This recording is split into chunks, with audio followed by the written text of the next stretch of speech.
바벨론과 같은 세상에서 믿음 지키기란 너무나 어렵죠. 왜냐하면 세상은 끊임없이 우리 그리스도인들을 바벨론화 시키려고 유혹하고 세뇌시키고 때로는 핍박하기 때문에 그렇습니다. 말씀 때문에 여러분은 어떠한 갈등을 겪고 계십니까? 믿음이 아예 없으면 여러분 이런 갈등 없죠. 그냥 내가 하고 싶은 대로 살면 됩니다. 그런데 믿음이 있으면, 말씀을 믿으면 갈등이 일어나게 마련입니다. 부정직하게 하던 일을 이제는 하기가 굉장히 불편해지고요. 예전에 그렇게 술 취하며 살았던 것이 성경에 술 취하지 말라, 성령으로 충만해야 된다, 이런 말씀 때문에 굉장히 불편해지는 것입니다. 불법이지만 늘 하던 관행이고 그걸 해야만 사업이 잘 되거든요. 그런데 왠지 이것을 주님께서 기뻐하지 않는 것 같은 그런 마음이 막 드는 것이죠. 이것이 말씀 때문에 오는 환난입니다. 참된 믿음을 가진 성도에게는 바퀴가 반드시 있는데 하나님이 주신 약속의 말씀을 믿죠. 그러다 배교하는 사람은 잠시 말씀을 듣고 기뻐할 수는 있지만 정작 그 말씀 때문에 환난을 당하게 되면 말씀을 버리고 주님을 배신하게 된다는 거예요.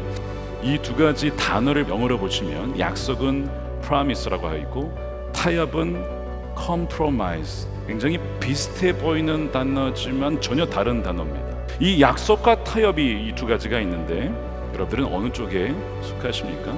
그 세상의 핍박은 굉장히 어렵게 만드는 것으로도 오지만 사실 타협의 방식으로도 오거든요. 이 타협을 이길 수 있는 길은 오직 하나님이 나와 함께 하시고 약속의 말씀이 있다라는 것을 믿을 때에만 이길 수 있는 것이죠. 그래서 우리가 훈련받아야 될 것이 뭐냐면 주님과 함께 여러분 고난도 받을 수 있는 훈련입니다. 고난의 시기에 우리와 하나님이 함께 하시고 버리지 않을 것입니다 라는 강력한 믿음을 갖고 있습니다. 하지만 이들의 믿음은 단지 하나님이 강하신 분이기 때문이 아닙니다. 이들의 믿음은 하나님께서 죽음으로부터 구원하실 수 있는지 여부와 아무런 상관이 없습니다. 그저 하나님이 당연히 섬김을 받으시기에 합당하신 분이기 때문에 지금 경배하는 것이지 그분이 나를 구해 주시기 때문에 그분을 선택하는 것이 아니라는 거예요. 그래서 이들의 고백은 잘 아는 여러분 고백이시죠. 그리 아니하실지라도, 비록 그렇게 되지 않을지라도 저는 절하지 않겠습니다, 이거거든요. 비록 그렇게 되지 않더라도 우리는 임금님의 신들은 섬기지도 않고 임금님이 세우신 금신상에게 절을 하지도 않을 것입니다. 배교하고 세상에서 성공하느니 차라리 실패하는 것이 훨씬 더 복입니다. 배교하고 세상에서 유명해지느니 평생 무명으로 사는 것이 훨씬 더 복입니다. 배교하고 세상에서 권력자로 사느니 평생 나그네로 사는 것이 복입니다. 지금 이 믿음을 훈련할 때라는 것이죠. 왜냐하면 주님 다시 오시기 이전에 믿음을 배반하는 일이 있을 것이기 때문에. 그러나 이 믿음으로 산 자들을 하나님은 결코 외면하지 않으십니다. 반드시 그를 기억하신다는 거예요. 이 사드락, 메삭, 아베누가 던져졌지만 그들은 죽지 않습니다. 놀랍게도 누군가가 그들과 함께 있어요. 이 25절입니다. 보아라, 내가 보기에는 네 사람이다. 모두 결박이 풀린 채로 화덕 안에서 걷고 있고 그들에게 아무런 상처도 없다. 더욱이 넷째 사람의 모습은 신의 아들과 같다. 도대체 그들과 함께한 신의 아들은 누굴까요? 뒤에 이 왕이 천사라고 이렇게 표현을 하지만 왕은 제대로 몰랐습니다. 게다가 구약의 사람들도 제대로 몰랐습니다. 그럼 우리는 알고 있어요. 창세기 18장에 사람의 모습으로, 나그네의 모습으로 아브라함과 사라를 찾아오셨던 분, 야곱과 야복강에서 씨름하셨던 분, 바로 임마누엘, 우리와 함께 하시는 성자 하나님이시죠. 이 메시지는 무엇이냐? 하나님께서는 우리를 불시험, 풀무불과 같은 불시험으로부터 건져주시기도 하시죠. 그런데 하나님께서는 거기서부터 건져주시기보다는 그 풀무불 시험을 겪게 하시고 그 속에서 함께 하신다는 것입니다. 다윗이 이런 고백을 하죠. 내가 사망의 음침한 골짜기로 다닐지라도 주께서 나와 함께 하십니다.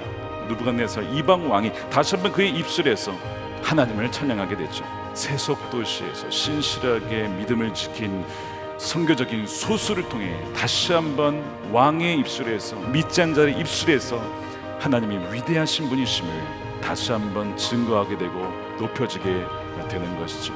여러분들의 삶을 통해서 세속 도시의 이 삶 속에서 하나님이 증거되기를 축복합니다. 밖에는 어렵지만 고통스러운 일이지만 오히려 하나님이 증거될 수 있는 놀라운 선교적인 기회가 될 수 있는 것이죠. 사랑하는 성도 여러분, 불밀불의 불시험이 와도 주님이 여러분과 함께 하십니다. 주님께서 이미 궁극적인 풀무불, 그게 뭐죠? 지옥이죠. 이미 십자가에서 우리가 받아야 될 지옥의 그 풀무불을 십자가에서 그분이 다 받으셨습니다. 나무에 달린 자마다 저주를 받은 사람이라 라고 했던 그 저주를 주님이 대신 다 받으셨어요. 그래서 누구든지 그분을 믿는 자마다 멸망치 않고 불타지 않고 이제는 사망에서 생명으로 옮겨진 줄로 믿습니다. 그러므로 우리가 무엇을 두려워하겠습니까? 뭘 타협을 하겠어요? 이미 궁극적인 풀무불에서 주님이 우리를 건져주셨는데, 그러므로 우리가 이 믿음으로 나아갈 때 날마다 그 어려움 중에서도 나와 함께 하시는 주님을 바라봄으로 승리할 수 있는 줄로 믿습니다. 구스타프 베거트 씨는 어떻게 됐을까요? 잡혀갔겠지? 아니, 하나님이 그 낯으로부터 보호해 주셨어요.